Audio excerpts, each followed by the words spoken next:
I think तकरीबन 2 हफ्तों के बाद हम पॉलिटिकल कोई अब लग रहा है कि अब पॉलिटिकल भी बातचीत होनी चाहिए, और बैरिस्टर गौहर ने भी ये कह दिया कि अगर सरहदों पर सीज़ फायर हो सकता है तो यहाँ पर सीज़ फायर क्यों नहीं हो सकता, पॉलिटिकली सीज़ फायर क्यों नहीं हो सकता? आप कैसे देखते हैं बैरिस्टर गौहर की इस ख्वाहिश को?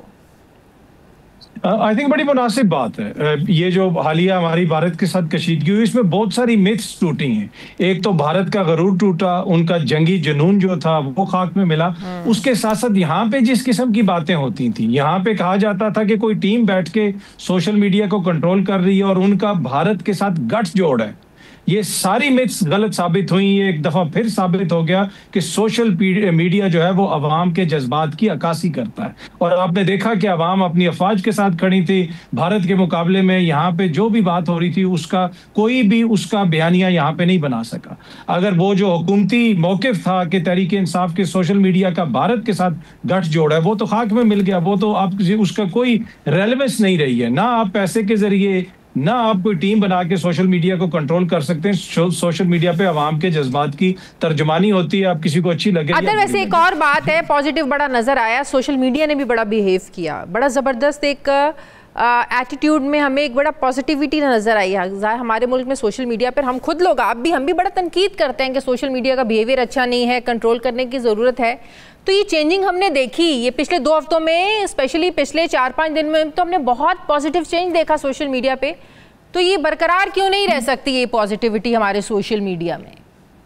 ये बड़ी आपने इंपॉर्टेंट बात की। आपने देखा कि सोशल मीडिया पे आवाम ने खुल के पाकिस्तान का साथ दिया, पाकिस्तान के इदारों का साथ दिया और भारत की जारियत को, जो जिस किस्म का प्रोपेगेंडा वहां से हो रहा था, उसका जवाब दिया। अब जो आपने कहा कि ये कॉन्टिन्यूस क्यों नहीं रह सकता और क्या कोई सीज फायर हो सकता है, ये बड़ा इंपॉर्टेंट क्वेश्चन है। अब जहाँ पे पूरी कौम इकट्ठी खड़ी थी, तमाम जो सियासी कुव्वतें थी वो एक पेज पे आपको नजर आई भारत के खिलाफ, लेकिन आज जब पाकिस्तान जिंदाबाद रैली निकल रही है तो तहरीक इंसाफ को रैली निकालने की इजाजत नहीं दी जा रही है। तो अब सीज फायर तो हुकूमत ने करना है ना। आप एक तरफ जो है वो उनको रैली निकालने की इजाजत नहीं देते, दूसरी तरफ आप कहते हैं कि मुल्क का माहौल बेहतर हो। ऐसे नहीं हो सकता। ये सीज फायर तभी होगा जब दोनों तरफ से ये रियलाइजेशन होगी कि चीजों को अब आगे लेके चलना है। जो भारत के साथ सीज फायर है शायद वो हुकूमत को सूट करता था, लेकिन तहरीक इंसाफ के साथ जो सीज फायर है वो इनको सूट नहीं करता है। वो उनको पता है कि हमारे पास उतनी सियासी रेलेवेंस नहीं है। अगर तहरीक इंसाफ को सियासी स्पेस दी जाएगी तो वो फिर हमारे लिए स्पेस तंग हो जाएगी। तो मुझे नहीं लगता कि हुकूमत पाकिस्तान तहरीक इंसाफ को अनफॉर्चुनेटली कोई स्पेस देगी। और वो जिस सीज फायर की ख्वाहिश मेरी है, आपको भी पता है स्पेस किसने देनी है। आप नाम तो हुकूमत का ले रहे हैं, लेकिन आपको भी पता है कि पीटीआई को पॉलिटिकल स्पेस मिलनी कहां से है, देनी किसने है, किसके हाथ में? देखिए, हुकूमत इस वक्त है शहबाज शरीफ साहब की। अब बाकी कोई जो मर्जी कहता रहे, यही शहबाज शरीफ साहब, यही नवाज शरीफ साहब, यही बिलावल साहब उस वक्त कहते थे कि इमरान खान साहब जो है उनकी हुकूमत है। सारे सहाफ़ी भी उनका नाम लेते थे।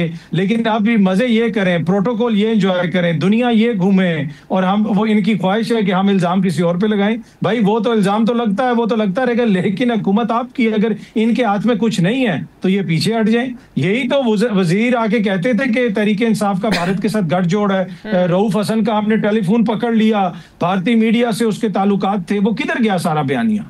हक में मिल गया ना। हकीकत ये है कि पाकिस्तान तहरीके इंसाफ को ये पॉलिटिकली डील नहीं कर सकते।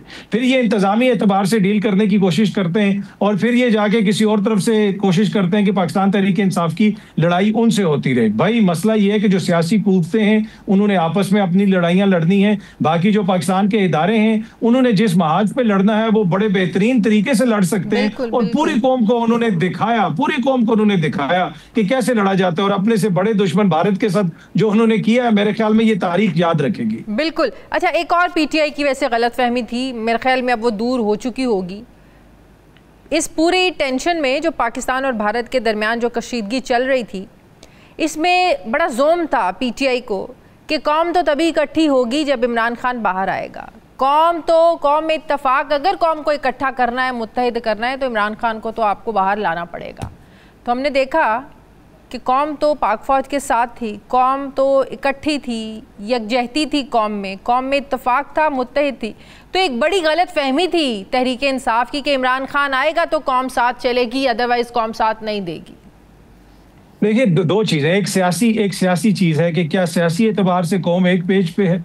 अब आप देख लें, कल आपके वज़ीर आज़म ने तकरीर की, मोस्ट अनइम्प्रेसिव तकरीर। अब आप सोच लें कि इसी जगह पे अगर सबसे पॉपुलर लीडर की कल तकरीर होती तो अवाम का कैसा रिस्पॉन्स आता। तो ये दो चीजें हैं जिसको कंफ्यूज किया जा रहा है। भारत का अगर पाकिस्तान पे हमला होगा तो वो तो पूरी कौम जो है वो उसके मुकाबले में खड़ी होगी। आप किस लिहाज से कह रहे हैं कि इम्प्रेसिव नहीं थी? लिखी हुई पढ़े थे, इमरान खान की आदत थी वो लिखी हुई चीज नहीं पढ़ते, इस लिहाज से आप कह रहे हैं? देखिए जब कोई चीज आप करते हैं उसके अंदर थोड़ा सा आपको कोई जोश नजर आता है, कोई वलवला नजर आता है, वो तो कभी बस इसकी तारीफ उसकी तारीफ। आप ओवरऑल इनका बयानिया देख लेना। वजीर आजम जो 3 दफा के वजीर आजम रह चुके हैं, नवाज शरीफ साहब, उन्होंने इतने दिन बीच में कोई पैगाम ही नहीं दिया कौम को। जब जंग चल रही थी, जब जंग खत्म हुई तो उन्होंने मुबारकबाद दे दी, फिर भी मोदी का नाम नहीं लिया, फिर भी कोई उनके ऊपर खुल के तनकीद नहीं की। ऐसे मौकों के ऊपर लीडरशिप जो है वो फ्रंट से आती है।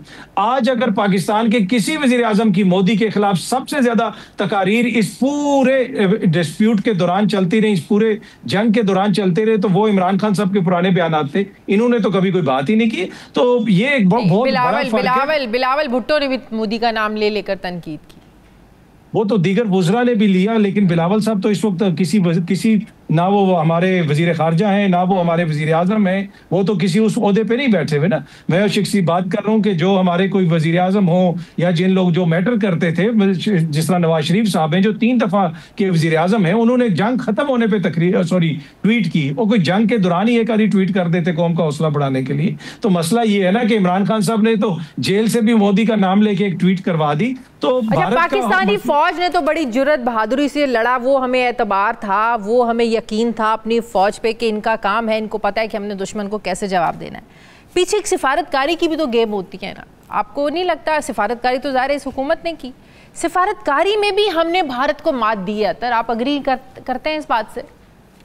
देखिए, एक तो जिस तरह जो ये भारत ने पहले जारियत की और जिस तरीके से मसलसल वो पाकिस्तान के ऊपर हमले करता रहा, मेरी नज़र में, हो सकता है कोई मुझसे एग्री ना करे, हमारा पॉलिटिकल रिस्पांस, मैं फौजी रिस्पांस की बात नहीं कर रहा, पॉलिटिकल रिस्पांस बहुत ज़्यादा अबिस्मल था।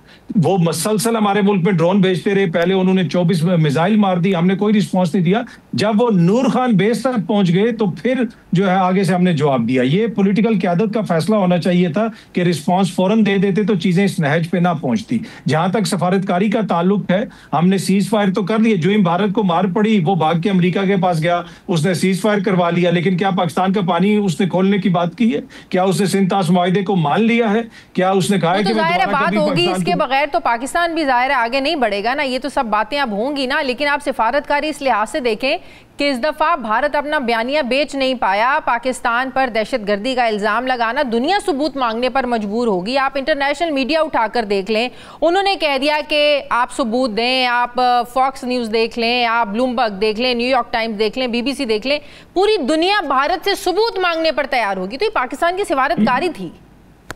ये भारत की अपनी जो है वो हरकतें थी।